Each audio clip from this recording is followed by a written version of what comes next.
Hello, good afternoon. Welcome, everybody. Dearly beloved, we are gathered here today. Sorry, that's the wrong ceremony. Okay, we're here today to celebrate the life and legacy of my father, Larry Allen Epp, son of Otto and Ruby, brother to Betty and Leona, husband to Darcy, father of Jameson, myself, and Christina, grandfather to Carter, Braden, Ethan, Aiden, and Joseph, friend to too many to list, founding father of the Don't Touch Explosive Safety Society, lifetime member of the Comox Valley Yacht Club and the Courtney and District Fish and Game Club, where we are today. Larry was raised on a small farm just outside Saskatoon without running water or electricity.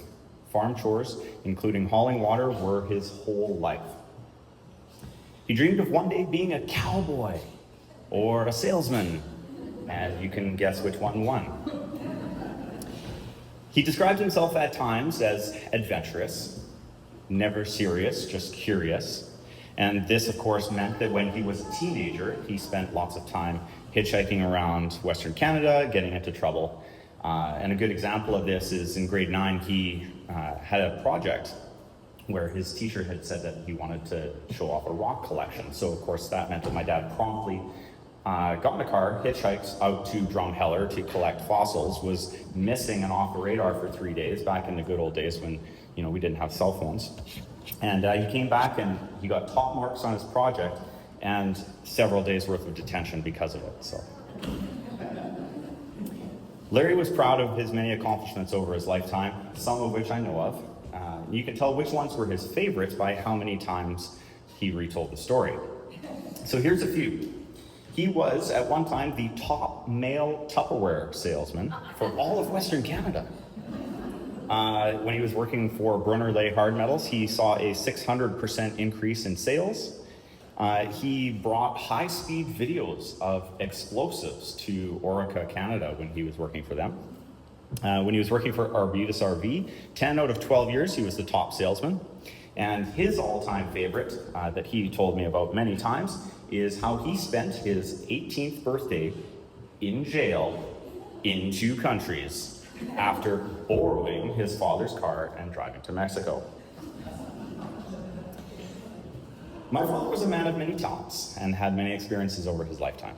As I was growing up, it seemed that he always had a story to share or an experience from his past that was beyond belief. They usually started with, well, this one time when I was in Scouts, or you might not believe this, but, or the always classic, when I was your age. And we used to joke, growing up, I used to joke at least, that he was so full of BS that his eyes were brown. Which, if you know him, his eyes were brown. But over the last few months, I've had the opportunity to go through some of his things and sort through the trinkets and tokens and badges and buttons and mementos of his lifetime. And I slowly started to figure out that, you know what, maybe some of these stories that I thought were BS were actually true. For example, when I was cleaning out his truck, I found not 1, not 2, but 3 fold-up umbrellas, and I knew exactly why they were all there, and I could already hear myself telling the story in my head of why he had 3 umbrellas in his truck. Does anybody want to take a guess at why? Yeah, in case one got broken. What's another one? Yeah, he had to help somebody because, it's always raining in BC, so 1 for himself, 1 in case one got broken, and 1 to help somebody else. But we figured that out very quickly, right? Here's a list of the following activities that Dad allegedly participated in over his lifetime. I'll let you decide which ones are real. He was a farmhand. He worked for both CP and CN Rail, apparently cleaning up derailments. He reached the rank of private in the 2nd Saskatoon Regiment of the Militia. He was a Tupperware salesman, you already heard that one. He was a dishwasher all the time, according to all the stories he told, which is why he never did dishes at our house. I don't think I ever saw him do dishes once. He was a home builder. He sold used cars and RVs, new and used. He fought forest fires. He ran away and joined the circus. He worked for the University of Saskatoon. He was was an apprentice electrician. He was a private investigator, and he worked for 3 different drill steel companies, 3 different explosives companies, and was a member of the NDP party.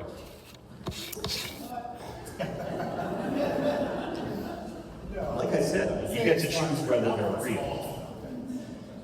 My dad played a starring role in my very first conscious memory when I was growing up. And I can remember this clearly, and I know my sister has heard this before because she's also in this, played a starring role. We were driving down Mission Hill in Courtney in Dad's little brown Ford Ranger. And he told me that we were on the way to the Comox Hospital to visit my baby sister, Christina. And I had no idea what a sister was because I was only 3.5 years old. And we got to the hospital, and he picked me up and he was holding me in, and he walked out in front of me. He pointed into the hospital and he said, "There she is, that's your baby sister." To which I promptly started crying. Not because I had a sister, but because I couldn't see and I couldn't figure out which one she was. And that's what I was. But Dad, the protector, was there to comfort me and to snuggle with me and say that it was going to be okay and trying to figure out why I was crying. There were times in my life in our life that we didn't really have much, but what we did have was food on the table and a roof over our heads.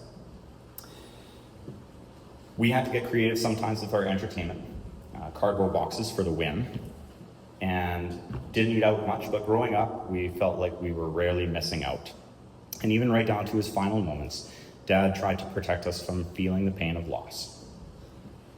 I remember summertime being the best time in my childhood. Every year, we made sure to spend a week at least camping at Kitty Coleman, and best of all, Dad took me to work with him. And during that time, he was selling explosives. So this meant that we were driving forever up and down Vancouver Island into some of the most remote, backwoods places I have ever been. But those were some of the best experiences of my life. Industrial explosives was a real career for him, and I got to see him blow up mountains and build roads, and that was pretty cool. He took me gold panning in places that I was sure that no human had ever set foot on before. Dad, the teacher, was always there to share with me some of these backwoods experiences that most kids would never experience. He made sure that I was registered in Beavers, Cubs, and Scouts, because this one time in Salmon Arm, first Scout troop, he had this experience, etc., etc. Dad taught me to cook. He made me do all the dishes by hand, because this one time at the restaurant in Salmon Arm that he had to do dishes, he washed them all, and he felt that I should experience the same. Dad taught me what love could look like through ups and downs over 48 years of marriage to Darcy. But the greatest legacy that my father leaves behind is his generosity. There are moments in his life that he had very little, if any, material wealth, so what he did give was his time, energy, knowledge, and love. Larry gave himself. Dad, the altruist, was always thinking of ways to make the world a better place, one small moment at a time, one person at a time. He started the Don't Touch Explosive Safety Society in hopes that if only one child was protected from serious injury or death due to explosives, it was worth it. And he shared that knowledge all over Vancouver Island, internationally throughout the internet, in his relentless pursuit of safe practices. When he was no longer able to do these presentations, he donated his safety materials to fire departments so that they could continue his project. Dad volunteered his time in the soup kitchen at St. George's United Church in Courtney, helping make the lives of less fortunate people just that little bit better. During his time at Arbutus RV, he organized several charitable fundraisers, including Books for the Rotary, Yana, the Sunshine Lunch Club, and food bank drives. Working with the Fish and Game Club and the Pacific Coast Community Resources Association, he provided an opportunity for disabled archers to shoot on an accessible part of the 3D target course. As you may know, he handcrafted that gigantic bow that is now mounted out by the archery range, which he claims is the world's largest, but it's unverified because we can't find one smaller. So I guess that makes it the largest one, right? He was always cleaning up everywhere where he went, and Stoughton Falls was a very favorite place for him. And this one time, he and Russ actually pulled Russ is our DJ over there. He and Russ actually pulled a toilet out of Stoughton Falls. And of course that meant that he had this idea in his head that maybe people that would come to the falls or go to the river might not have a place to relieve themselves. So rather than, make them go against a tree, he ended up hauling down camouflage netting and all the lumber and everything to build a little outhouse in the middle of nowhere so that people could, and it was so well camouflaged that nobody knew it was there. It's probably still there to this day.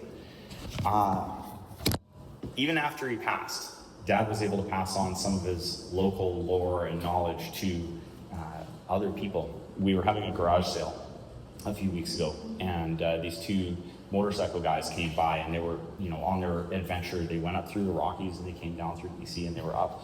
And I met these guys, and I'm like, oh, you know what? I got exactly what you need. I gave them some maps for the old Forest Service roads, and some of the topographical maps from the interior of BC, and they were just floored. And I was really proud to be able to pass on some of Dad's local knowledge to somebody that could use it. Everywhere he went, he tried to make the world just a little bit better. Every person he met, whether it was in a logging camp, a potential RV customer, or another archer, was an opportunity to make a connection, teach, or help in some way. His favorite activity was to leave little treasure hunts wherever he went. I believe that it started with my sister and I. He decided that he wanted this little patch of dirt that we had in the back that he wanted to call a garden. He decided that he needed it tilled. So he threw a bunch of coins in the garden and called it a treasure hunt. And my sister and I dug that whole thing by hand for about $2 in small things. So, hey, it was a great idea, but we were too young to know any different, right? But hey, it worked. And ever since then, everywhere he went, he was dropping coins like he was Hansel leaving breadcrumbs. In fact, rumor has it that somewhere along the archery trail, there is a jar or a can of coins half buried somewhere.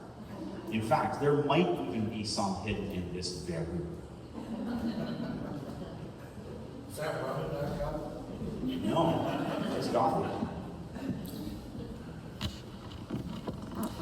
I've watched him toss Ziploc bags into the river. It's pretty crazy. I know that we will be finding treasures left by Larry for decades to come. So if you do come across something, maybe it was left by him. My dad, Larry, touched many lives. Everyone in here has a connection. The number of people that have come out today to share stories, laughs, and tears shows how well connected he was in this community and the impact that he's made. To have all of you here today means so much to myself and my family, so thank you from the bottom of my heart. Larry spent his whole life trying to be happy and to make other people happy. He believed that the purpose of our lives is to do good for others. And looking back on a life well lived, I think we can say that he accomplished his life's purpose.